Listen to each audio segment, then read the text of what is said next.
उधर सिरमौर जिला के गिरिपार क्षेत्र में किसान पारंपरिक खेती से हटकर पार्सले यानी अजमोद बूटी की खेती कर रहे हैं। जिले के पांवटा साहिब में इसकी बम्पर पैदावार हो रही है।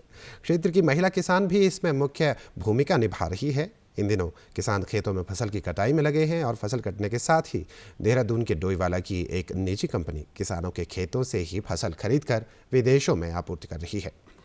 मेहरूवाला क्षेत्र में पार्सले बूटी की खेती कर रही महिलाओं ने बताया कि इस फसल से उन्हें अच्छी आय प्राप्त हो रही है। पार्सले बूटी के खरीदार उनके गांव पहुंचकर खेतों से ही फसल को खरीद रहे हैं।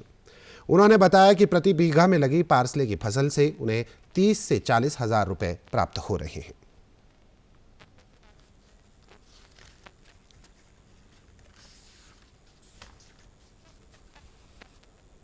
हमने यहाँ पे ये पार्सले जड़ी लगाई हुई है, इसको बुट्टी बोलते हैं हम लोग यहाँ पे। ये हमें सर उधर देहरादून से आते हैं, वही हमें ये बीज देकर जाते हैं और वही हमारे से ये खरीद के ले जाते हैं। ये 9-10 महीने तक की फसल होती है, इसमें हमारे 4-5 कट चले जाते हैं। जैसे कि आप ये पीछे देख रहे हैं, यहाँ पे हमने ये 15 दिन तो पहले ये कटिंग हो गई है और कुछ मेरी दूसरे खेत में है, वो अभी तैयार खड़ी है फसल।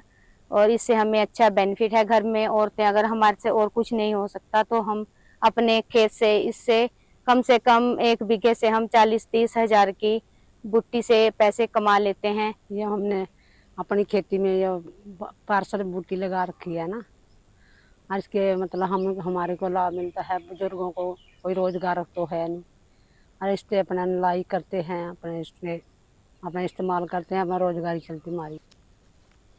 वहीं जिला के कृषि विभाग उपनिदेशक राजकुमार ने बताया कि पार्सले की खेती से लोग अच्छी आमदनी अर्जित कर रहे हैं। उन्होंने कहा कि विदेशों में इसकी काफ़ी मांग है और निजी कंपनियों द्वारा जिले के किसानों से अच्छे दामों पर इसकी खरीद कर विदेशों में आपूर्ति की जा रही है। एक्सोटिक वेजिटेबल है जिसको एक विदेशी सब्जियां बोलते हैं। इसमें पार्सले है, ब्रोकलीज है, लीक्स है, बहुत सी सब्जियां हैं। और पार्सले जो है वो हमारे 1000 से 1500 मीटर तक की ऊंचाई पर इस जिले में जो लगाई जाती है। इसके जो सीड्स हैं या बीज हैं वो किसानों को जो कृषि विभाग भी देता है, परंतु कृषि विभाग जो है वो आरसी में जो बीज होते हैं रेट कॉन्ट्रैक्ट में उनको ही देता है, या एनएसटी से होते हैं जिससे भी रेट कॉन्ट्रैक्ट होता है।